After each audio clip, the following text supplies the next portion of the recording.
ஓம் சாந்தி. 29/12/2024 இன்றைய முரளியின் முக்கிய சாரம். மேலும் ரிவைஸ் 31/12/2002 மதுவன் அவ்யக்த பாப்தாதா.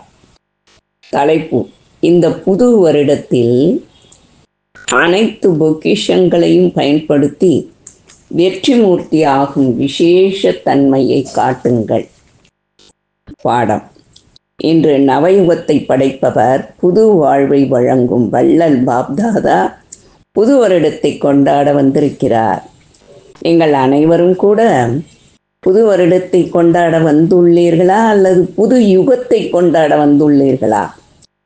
புது வருடத்தில் அனைவரும் கொண்டாடுகின்றார்கள். ஆனால் நீங்கள் அனைவரும் புது வாழ்க்கை, புது யுகம் மற்றும் புது வருடம், இந்த மூன்றையும் கொண்டாடுகின்றீர்கள். பாப்தாதாவும் மூன்றிற்கும் திருமூர்த்தி வாழ்த்துக்கள் கொடுத்து கொண்டிருக்கிறார். புது வருடத்தில் ஒருவர் மற்றவருக்கு வாழ்த்துக்களுடன் பரிசும் கொடுப்பார்கள் அல்லவா? ஆனால் பாப்தாதா உங்கள் அனைவருக்கும் எப்படிப்பட்ட பரிசு கொடுத்துள்ளார்? பொன்னுலகத்திற்கான பரிசு கொடுத்துள்ளார். அனைவருக்கும் பொன்னுலகத்திற்கான பரிசு கிடைத்து விட்டதல்லவா? அந்த பொன்னுலகத்தில் புது யுகத்தில் அனைத்து பிராப்திகளும் இருக்கும். நினைவிருக்கின்றதா? தனது ராஜ்யம் கிடைக்கவில்லை என்பதன் பெயர் ரூபமே படிப்பட்ட இல்லாத அப்படிப்பட்ட பரிசை பாப்தாதா தவிர வேறு யாரும் கொடுக்க இயலாது. சங்கம யுகத்தில் ஒவ்வொரு நாளும் என்ன ஆனந்தம், மகிழ்ச்சி தானே? ஆனந்தமாக குழம்பி விடவில்லை தானே? ஒவ்வொரு நாளும் உற்சாகம். ஏனெனில் உற்சாகம் உள்ளது. தனது சகோதர சகோதரிகளை பரமாத்மா தரிசை தந்தையின் உடையவராக ஆக்க வேண்டும் என்ற உற்சாகம், சேவையின் உற்சாகம் இருக்கிறது அல்லவா? இதை செய்ய வேண்டும், இதை செய்ய வேண்டும், திட்டம் உருவாக்குகின்றீர்கள் தானே. ஏனெனில் எதற்கு உயர்ந்த பிராப்தி ஏற்படுகிறதோ அதை மற்றவர்களுக்கு கூறாமல் இருக்க முடியாது. அனைத்து குழந்தைகளும் எனது பாபா என மிகவும் மகிழ்ச்சியோடு குஷியோடு கூறுகின்றீர்கள்.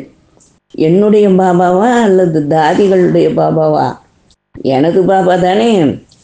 ஒவ்வொருவரும் முதலில் என்னுடையவர்கள், பாபா என்னுடையவர் என்றுதானே கூறுவீர்கள். இங்கு அமர்ந்திருக்கும் சிந்தி சமூகத்தை சார்ந்தவர்களும் எனது பாபாவா அல்லது தாதி ஜானகியினுடையவரா? தாதி பிரகாஷ்மணிக்காகவா? யாருடையவர்? என்னுடையவரா?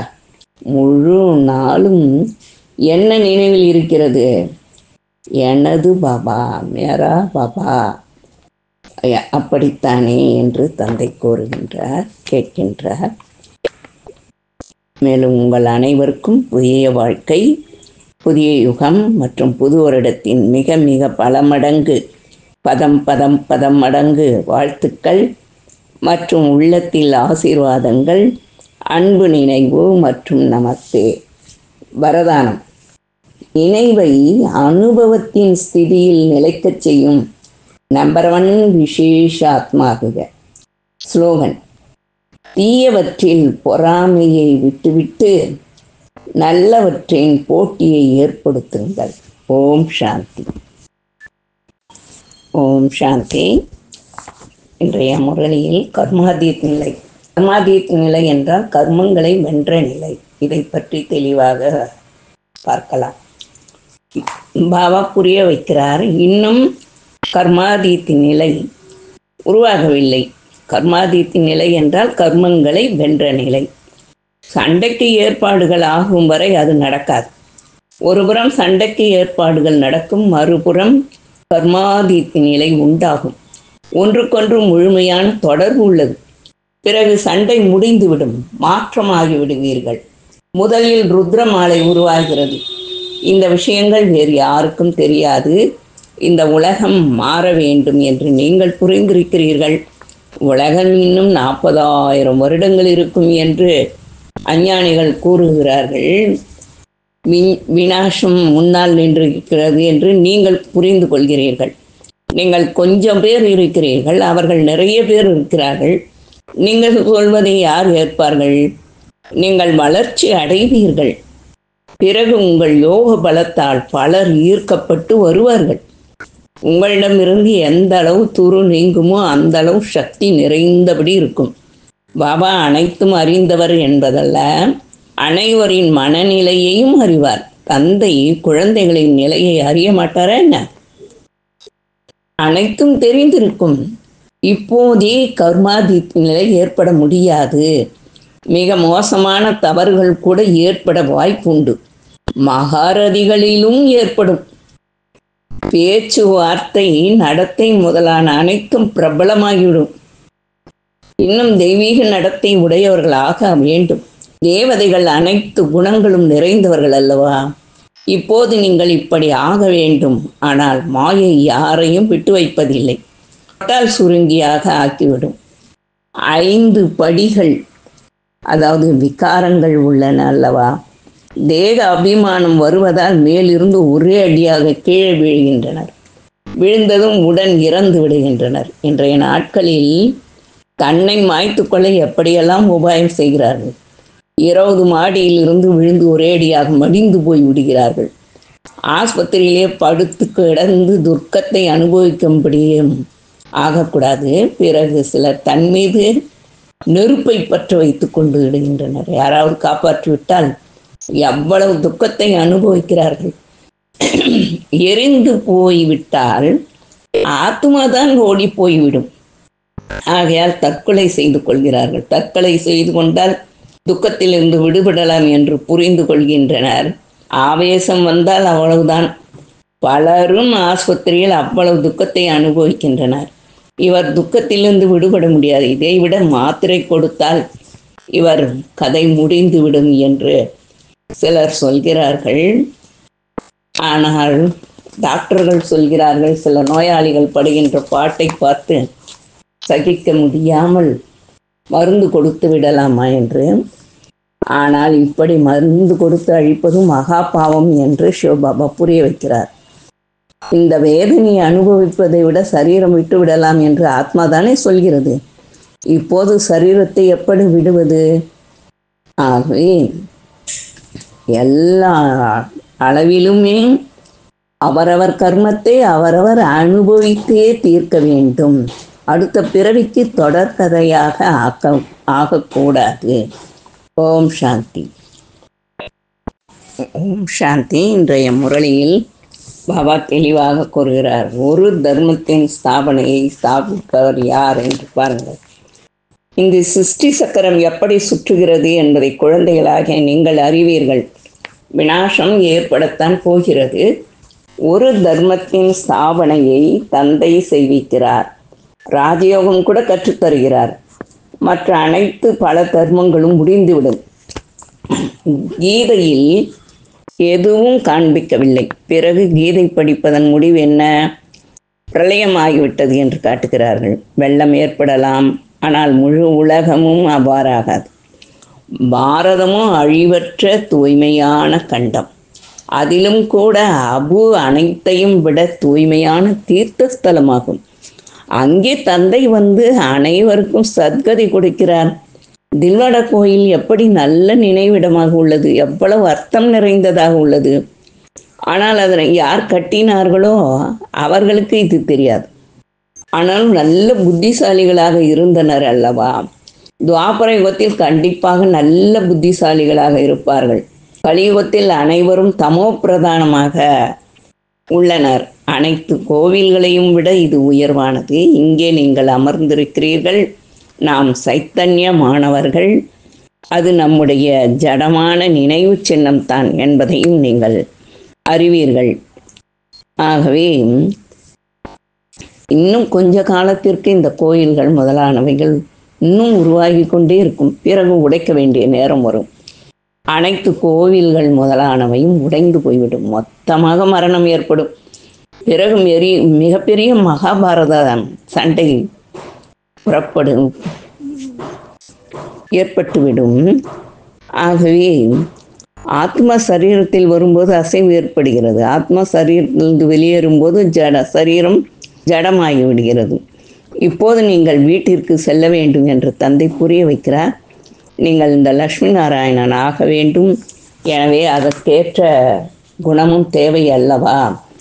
ஆகவே இந்த விநாசத்திற்கு பிறகு நிச்சயமாக சத்தியுகம் வெளியே வந்துவிடும்.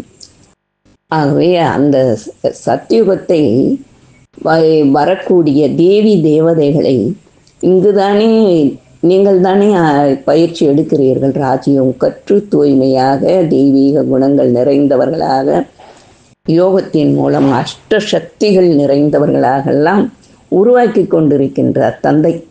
இது குப்தமாக உள்ளது.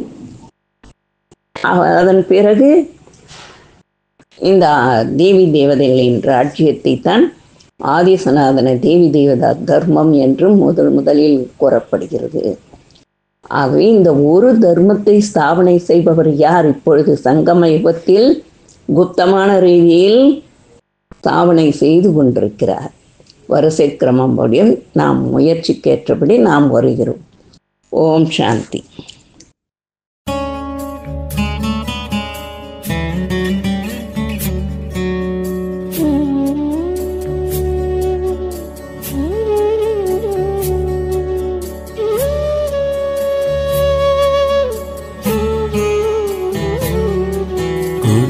காலமேகம் மலர் போன்று காலை சிவம் வாழும் மனதில் மயில் தோகை நடனம்.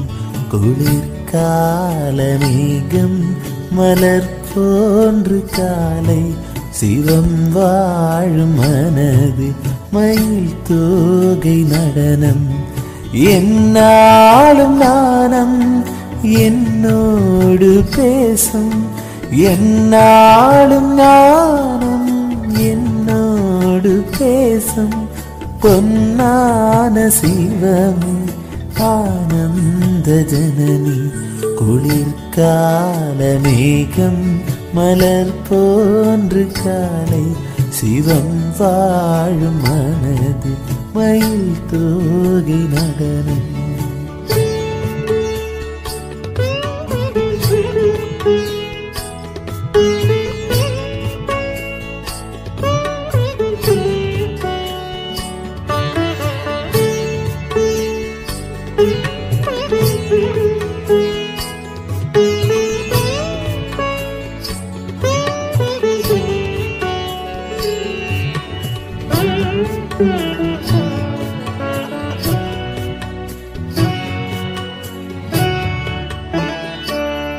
உள்ளங்கள் தேடும் மெய்யான அன்பை பெய்யாமல் பெய்கின்ற மழைச்சாரல்.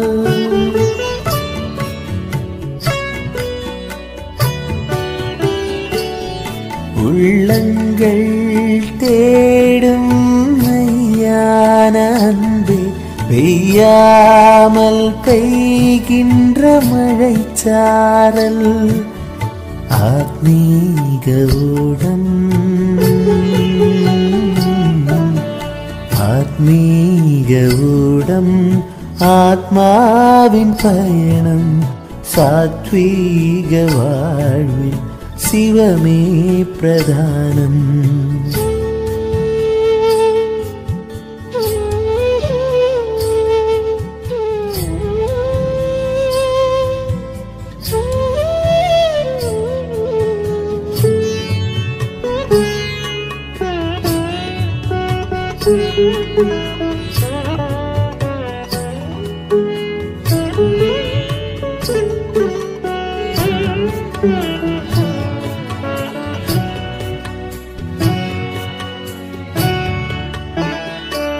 ஆத்ம தர்மத்தின் கர்மங்கள் செய்கின்ற போதின் ஆகாய பார்வையதில் ஜோதிரூபன்.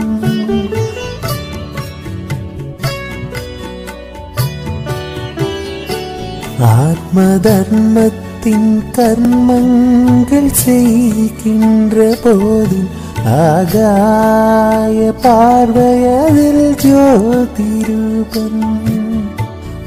உற்சாக கங்கை உற்சாக கங்கை ஒளியேந்து முன்னை சில்லென்று பூக்கும் சிவஞான முரளி.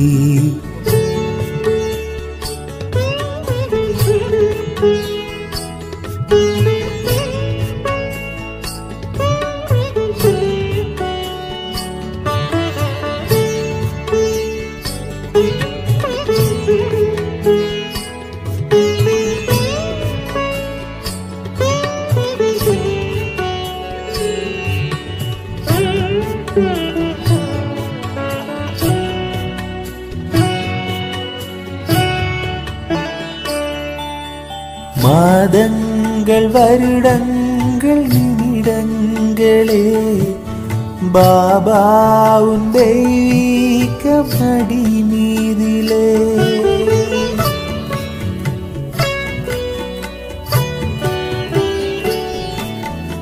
மாதங்கள் வருடங்கள் நிமிடங்களே பாபா உன் தெய்வீக மடி மீதிலே. மாயை விரிக்கும்